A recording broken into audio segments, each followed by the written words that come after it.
Browns trotting Spurgeon win out there. That is not what this is. This is a different story altogether.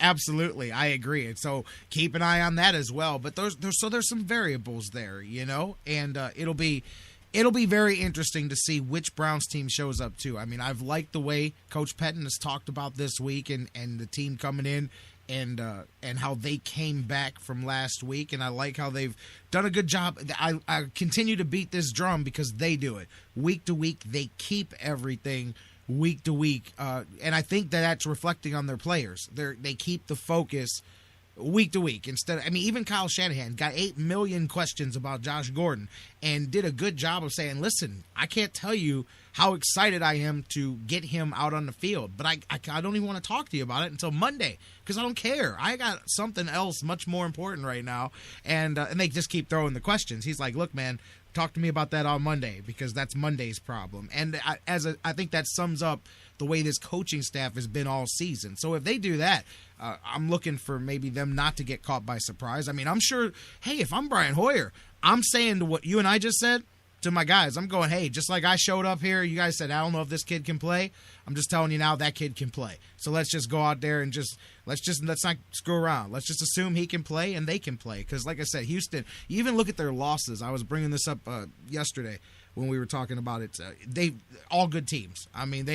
They've played a strong run of good teams there and have had some injury issues of their own, had spotty quarterback play, and they sit right around 500 too. That's definitely not a pushover team over there on the other side. Kendall Lewis summed it up best. I bet you'll probably be kind of in here too. He said, Jerry, there's something. I just don't know how to put into words what it is. There's something intangible that this team is doing, and it's beyond just something that you describe, and that makes sense. They find ways to win games. That's what they do, and to me, that's all that matters. That's what it's about. I don't know why it's become about anything other than that. Yeah, I can't. That's exactly it. I was thinking about this earlier today. It's like, how do you? We could do a poll. We could ask 100 Browns fans on the way to the game Sunday and do sort of a man on the street type of poll. Like, why are the Browns better? Why are they 6-3? Why are they in first place? Why are they so much better now than they were a year ago with minimal, really, changes, at least from most of last year? There wasn't a dramatic overhaul. It's a lot of the same guys from a year ago.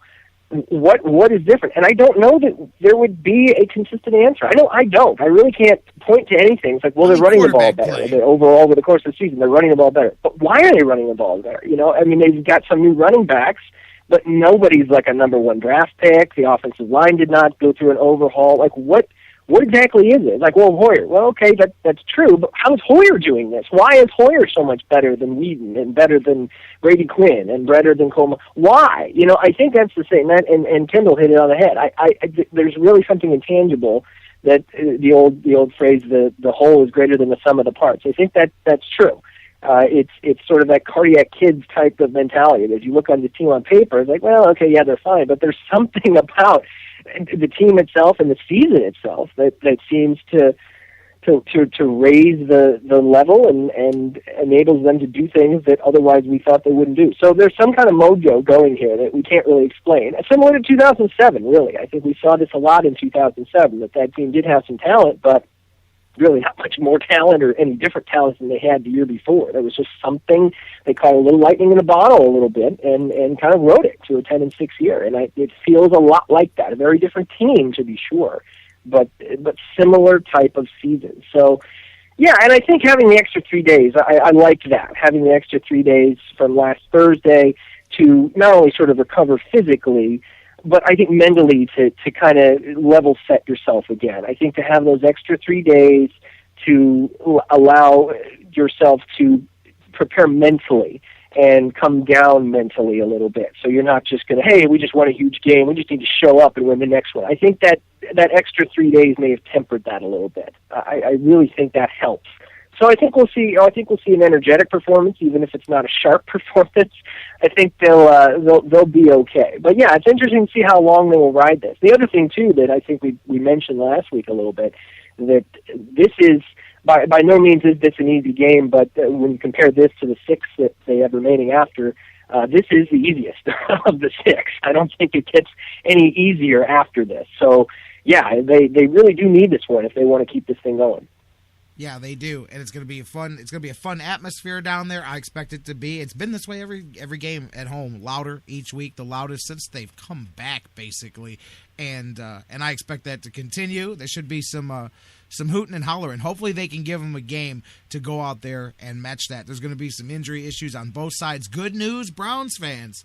Jordan Cameron is back on the practice field. Now, it's still very touch and go, but, I mean, that's a piece. You know, they've shown they can last without him, but, man, that's another weapon that adds out there to what they can do. Real quick, too, Brian Hoyer, I'm telling you, man, I've got my list of stats to go over with the thing, but for so many people that get on him, it trips me out because one of the biggest complaints people had about him was that he has no arm and that he's got this weak arm and he's a dink and dunk quarterback. And when I was doing my show prep, this one I put it at the top of the list. You know, Brian Hoyer has thrown 74 passes this season of 15 yards or more, sixth most deep passes in the NFL. Sixth most deep passes thrown in the NFL, and he has the best completion percentage on deep passes in the league. Think about that when people say he's got the weak arm and that he's a dink and dunk guy.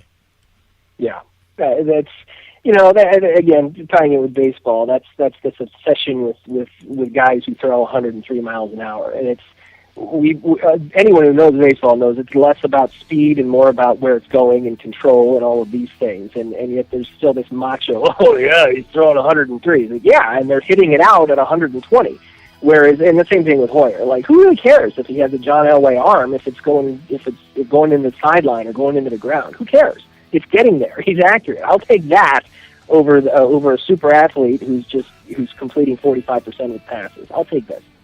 And you know what? The other thing as we wrap this up, you mentioned 2007. People keep going to me and throwing that one at me. They go, well, what about that one-year aberration? To me, you tell me your thoughts, JK, but I said the other day, I think it's a completely, you said a different team, but just the makeup of the roster. I don't have the ages in front of me, so I can't tell you the average age or none of that. But I guarantee you this is a much younger team than that team was, especially in several of the positions. It was a completely different style of team, a different attitude, but it was a different makeup to where I'm much less likely to go, yeah, they're going to fall apart next year like they did in 2008. 2008 had the makeup and the egos and some bad attitudes for that to go south quickly. I think you've got the opposite here. I think you go up because of the type of, maybe they're underachievers or overachievers. Maybe that's it. You got a team full of overachievers. Maybe that is that intangible that we don't figure in. They're just a bunch of guys that nobody wanted or nobody drafted or nobody else had anything to do with, so they're making it work here.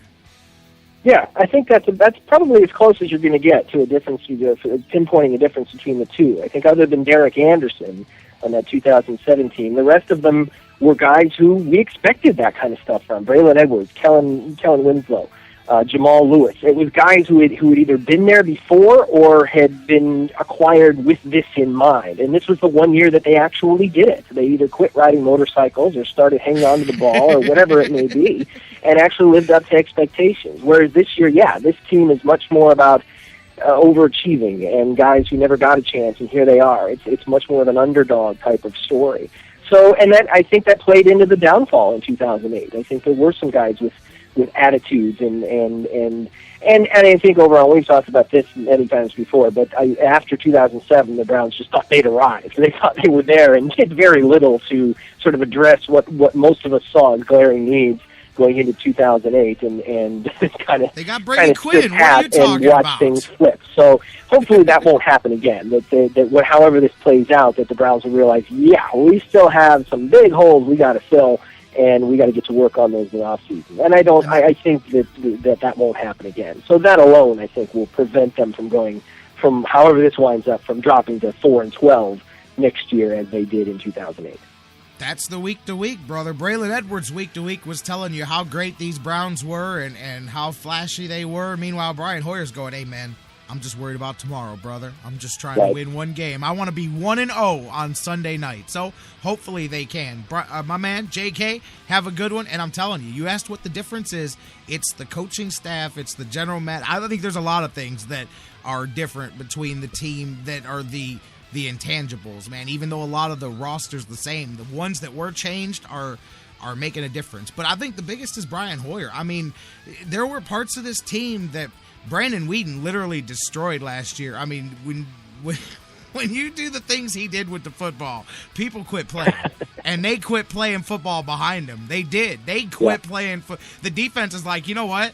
You're going to just keep throwing it to the other team. I know we're supposed to be professionals, but we quit playing. And I'm just kidding. But some of that's only half joking, because some of those guys. No, I totally agree. We talked about it last year. We talked about it, how intense is the defense going to be when the Browns' offense is their own worst enemy. Like, they just couldn't, the offense couldn't stay on the field, or, as you said, Whedon's making silly mistakes, and it just dampens the spirit. There's no mystery why the minute Hoyer went down, that team just completely fell apart. I mean, completely fell apart. And so that's a huge difference. So it's all about consistency, and that's what Hoyer is. If nothing else, he is consistent. Got that right, and that's what they need, especially as they're bridging the gap here from bad to good. JK, let's watch it this weekend, see what happens. There's a whole ton of things going on down your area. College hoops, college football. Man, there's a lot of things. It's been a busy weekend down there in the Columbus area. A whole lot. And college basketball starting up tonight. Amazing. Tonight, yeah. Absolutely. Buckeyes and Vikings both tip off tonight. Buckeyes got a snow fest tomorrow, and the Browns will have some fun on Sunday. You and I will catch up next week, and we will see. And who knows, man? I expect the dominoes to start moving for the Indians here in the next few weeks as well, man. So we may have some stuff to talk about there, too. Going to be a fun week this week. Looking forward to talking about it with you next week, my man. As always. Absolutely, yes. You got it. Jonathan Knight, have a good one, brother. You too, buddy. All right, my man, JK, the sports writer extraordinaire, always a great time. Kicked off the show with us here today. Don't go anywhere if you just got here or if you've kicked off the show with us. Stay tight. We're just rolling now. Let's get a break, some news coming your way, and start focusing on the game coming up this weekend. You know how we do it, baby. We start with Jeff Gorman from Browns101.com. He's going to be with us next. He has got a scouting report of those Houston Texans and what they bring on the other side of the field. Then Ryan Ruiz is going to join us with his 3 dog bones to a Browns victory and so much more. Don't go anywhere. You're going to hear it all right here on the Sports Fix, coming up next after the news.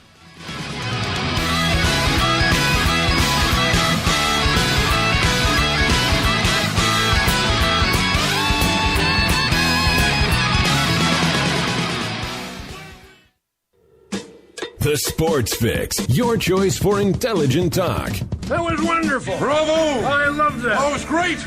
Intelligent talk. Well, it was pretty good. Well, it wasn't bad. Well, there were parts of it that weren't very good, though. It could have been a lot better. I didn't really like it. These guys must be on the wrong station. It was pretty terrible. It was bad. It was awful. It was terrible. Get him away! Hey, boo! Boo! The Sports Fix. I'm Tyler Zeller, and you're listening to The Sports Fix. Have you gotten your copy of Cleveland's Finest yet? Highlighting the best moments, players, and media members in Cleveland sports history? He won it! Elo hit a three-pointer on the sideline! In-depth, personal interviews with some of the top names in Cleveland sports fill the pages of this incredible book. Cleveland's Finest by Vince McKee is this year's must-have book for every Cleveland sports fan. Available now at Amazon.com. Get your copy today.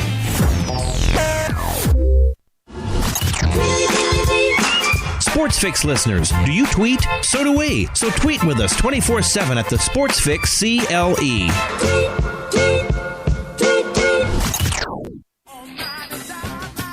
Business owners and professionals, do you want to take your business, your product, your team, your event to the next level? You want to advertise right here with the Sports Fix. Our listeners are among the most loyal listeners, terrestrial or internet. The Sports Fix universe is not only the radio show, but tens of thousands of fans on Facebook and Twitter. Email me, Jerry Myers, thesportsfix@AOL.com. That's thesportsfix@AOL.com. And let me help you swing for the fences and hit it out of the park right here on the Sports Fix.